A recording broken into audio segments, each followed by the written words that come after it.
Live from the Ram Cave, this is RamView, the June 2nd, 2022 edition.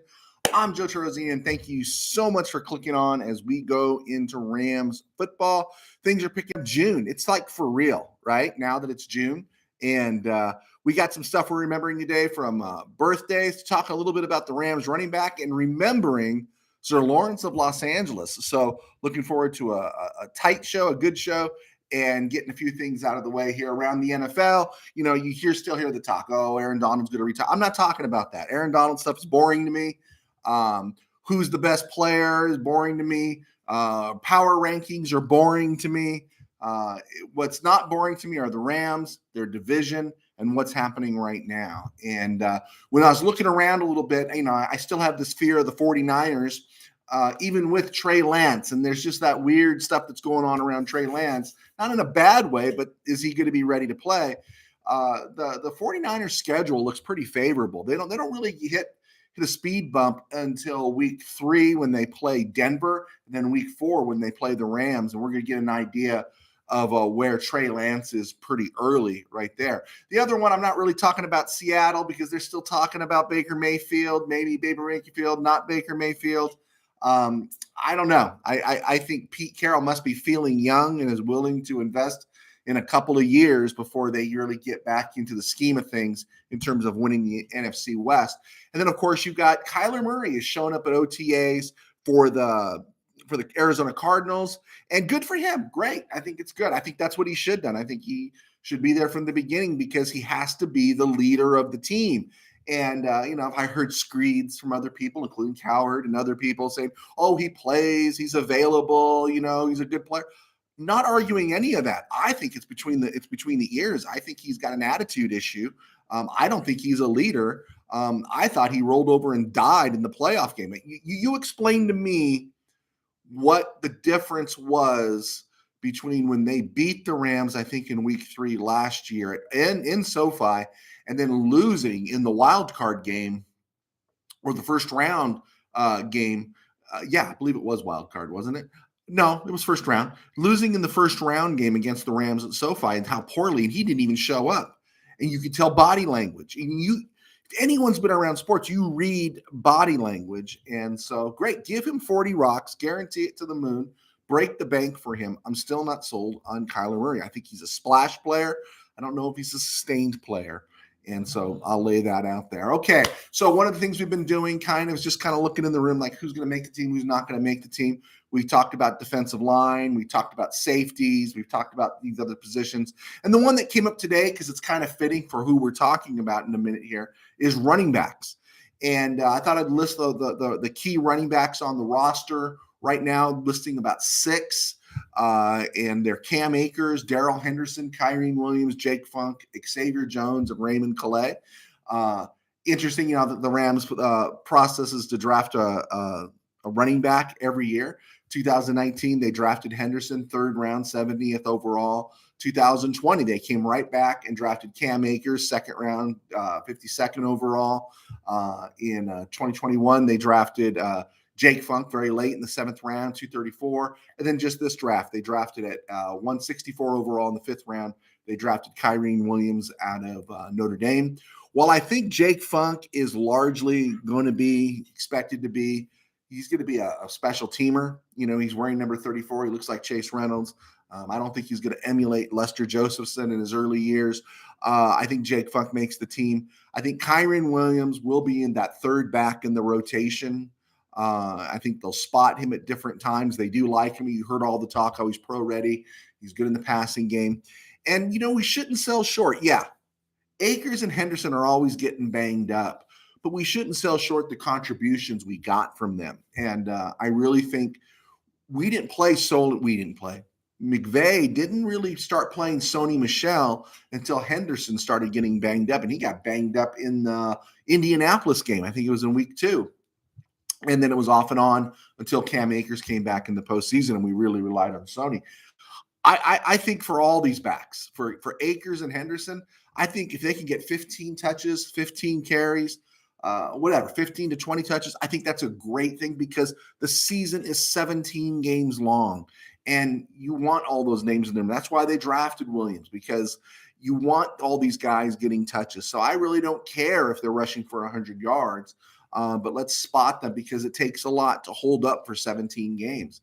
And Cam Akers is built that way, 5'10", 217. Darrell Henderson is 5'8", 208. And so they've got good size on them. Not great size, but good size on them.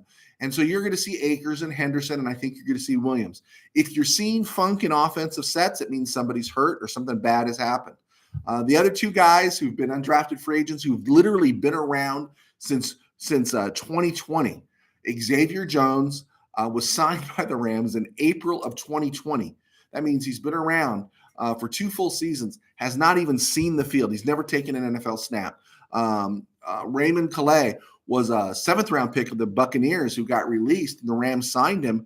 And he's 5'9", 180. Jones is 5'11", 215. You get why the Rams are interested in these guys. But in 2 seasons, they've yet to see the field. And so they're going to go back to the practice squad, or they're going to get cut loose. So I think you know who your running backs are going to be. And then, of course, there's Roger Carter, who was an undrafted free agent out of Georgia State, kind of a traditional-looking fullback. I think the projection, even though he is listed at fullback, the projection is him to run that hobo, that U-back, H-back thing that just he's just pure blocker and kind of a quasi-fullback tight end. Be interesting to see what the Rams get out of him. But I expect 4 running backs to be on the roster, 3 of them to be in the rotation, Akers, Henderson, and Williams, and then Funk to be the special teamer. All right, taking care of the current there. On this date, some important date in Rams history is Lawrence McCutcheon was born. And if you're a Ram fan, he was the one of the first breakout backs. There was Dick Bass, right? A lot of people don't remember Dick Bass, but he was the guy in the 60s, and for a brief stint there was Willie Ellison. He had a 1,000-yard year, had a 200-plus, 247-yard game that was a Ram record, NFL record for a very short period of time, till OJ ran for 250, I think, in 73. But it really didn't get solidified at running back. The Rams didn't until McCutcheon. McCutcheon was drafted in 72, and he wasn't a burner. And he wasn't exactly a power back. He was a little bit of both. He was just a really good runner and perfect fit for Chuck Knox's scheme. So McCutcheon hardly plays. He gets activated in November of 72, but he doesn't really become a starter. He doesn't become a starter at all until 73, and he's paired with Bertelsen in the backfield. And McCutcheon in 1973, 1974, 76, and 77 ran for over 1,000 yards in each one of those years. In 75, he rushed for 911 yards. But he had a little slight knee injury towards the end of the season, and the Rams held him out of some games, and he finished with 911 yards. So he should have had 5 1,000-yard seasons, and technically he did. In the playoff game in the first round against the Cardinals in 1975, he ran for 202 yards. The Rams beat the Cardinals 35-23. You've seen highlights of that. You don't see much highlights about McCutcheon. It set an NFL record for postseason rushing at the time. You see the game, Bill Simpson had an interception for a touchdown. Jackson scored deep. And Jack Youngblood had a pick 6 to the house. And Ron Jaworski was the quarterback. And, of course, all that's forgotten because the next week I was there and the Rams lost 37-7 to the Cowboys in the conference final. And McCutcheon was very much minimized. But he had 5 outstanding years for the Rams. The struggle when you talk about McCutcheon, though, is who his contemporaries were. O.J. Simpson, Franco Harris, Walter Payton came in the league in 75. Tony Dorsett came in the league in 77. And then you're sprinkling in other guys who had their moments. Lydell Mitchell was kind of a big deal that everyone's forgotten about. Greg Pruitt was in Cleveland, and they were home run hitters. Greg Pruitt was a home run hitter. And so McCutcheon just wasn't this. Chuck Foreman in Minnesota was another guy who did it all. And McCutcheon just never really got that attention as because he wasn't a home run hitter. He was just a really, really good back who knew how to run.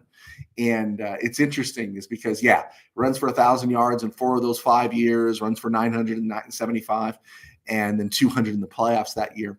But I thought it was just really interesting that he runs for all that. In 1978, he's injury plagued, and the Rams had all kinds of issues at running back in 78. He got hurt. Elvis Peacock got hurt. Everyone got hurt. They ended up signing Anthony Davis in '78 to finish the season, and Colin Bryant got more touches that year. And of course, that was another playoff disaster to Dallas. He comes back in '79, but Wendell Tyler takes the job because Wendell Tyler is a home run hitter. He's just a faster back and maybe not more complete, although Tyler could catch and McCutcheon could catch. But he was what the Rams needed then because we were really unsettled at quarterback. And so McCutcheon goes to the bench and Tyler becomes the starter. In the 1980 Super Bowl, of course, the Rams don't throw a touchdown pass. They score 19 points, but they don't score a touchdown. They don't throw a touchdown pass. Lawrence McCutcheon throws the touchdown pass. And I thought that was really interesting. Everyone knew that for years. There was a halfback option to Ron Smith in the second half after the Steelers had taken the lead 17-13 on the bomb from Bradshaw to Swan. The Rams came right back, long pass to Waddy, and then a few minutes later, the halfback option with McCutcheon throwing it to Ron Smith. So, they used to call him Sir Lawrence of Los Angeles. You'd hear Dick Enberg. You can still hear Dick Enberg's voice over the radio on KMPC calling him. So we loved McCutcheon. McCutcheon was a great player. He eventually got traded to the Denver Broncos in 1980 for a third-round pick. And that pick was later packaged to the Houston Oilers to bring in Mike Barber in 1982. Now, Mike Barber was a really good tight end. He was towards the end of his career when he was with the Rams. He had a short 2.5-year run there before injuries took him down. But I think it was an 83. He caught 50 passes. I'm not sure, someplace in there, 83, 84. But he was a really good blocking, pass catching tight end. And so the Rams used that McCutcheon pick that they acquired from Denver to draft Barber. At the end of Barber's run with the Rams, he was traded to Denver for a 12th round pick. And I loved it because it was really interesting. It might be a name you're familiar with. The Rams used that 12th round pick to draft Marcus Dupree. And Dupree, of course, blew out his knee in the USFL and didn't join the Rams until 90, 91, 92 at the end of John Robinson's run. But I just thought it was interesting that McCutcheon technically in his thread, and I'm real big on threads, as you know, if you read the Andy Robustelli thing the other day, I'm really big on threads. McCutcheon thread ends with Marcus Dupree. I don't know. I thought it was kind of interesting. So happy birthday to Lawrence McCutcheon, who is 72 today. Also having a birthday today, turning 52, is former Ram guard center Andy McCullum. He joined the Rams out of Toledo in 1999 and became a full-time starter in 2001. He was on the Super Bowl team in '99, but he didn't become a starter until 2001. And through 2007, he played some center and some left guard. Really was one of the stabilizing forces in the back half of The Greatest Show on Turf. And he was a solid contributor on him, Adam Timmerman, and then a fading Orlando Pace as he got old. They gave the Rams some stability on the offensive line. And, of course, after McCullum, Timmerman, and Pace left, that was the end of it. And the Rams were just horrible for half a decade and longer. But Andy McCullum, he turns 52 today. Also on this date, which is kind of interesting, is a Ron Smith. He died at the age of 70 in 2013. Now, this isn't the Ron Smith who was drafted by the Rams in the second round in 1978 out of San Diego State and later traded to the Chargers. The Ron Smith who caught the touchdown pass from McCutcheon. It's not that Ron Smith.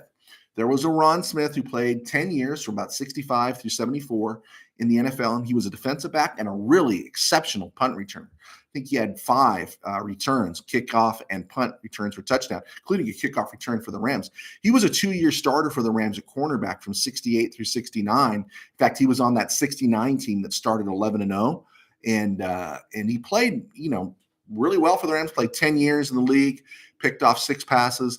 I remember he was a Pro Bowl guy when I first got into the NFL at the end of the 72 season, and he picked off 6 passes for the Rams. 13 in his career. But he was like the exceptional guy. He was the Rick Upchurch in my purview before there was Rick Upchurch, right? Before there was a Devin Hester, there was a Rick Upchurch. After Rick Upchurch, there was a Mel Gray. Not the Mel Gray with the Cardinals, the Mel Gray who played with the Express and played for the Lions. There were just certain guys that became return men. And Ron Smith was that guy. And on this date in 2013, he passed away at the age of 70 of lung cancer. There you go. Hey, I got this stuff in. We're at the 15-minute mark, and that's the perfect zone I wanted to be in. Thank you so much for clicking on. Hit your likes and subscribes and shares, and thank you for your encouragement. And I'm Joe Terosian. You know where my books are. You know who I am by now. You can find us on Amazon. Take care. God bless. Leave your comments. Love to interact. Bye-bye.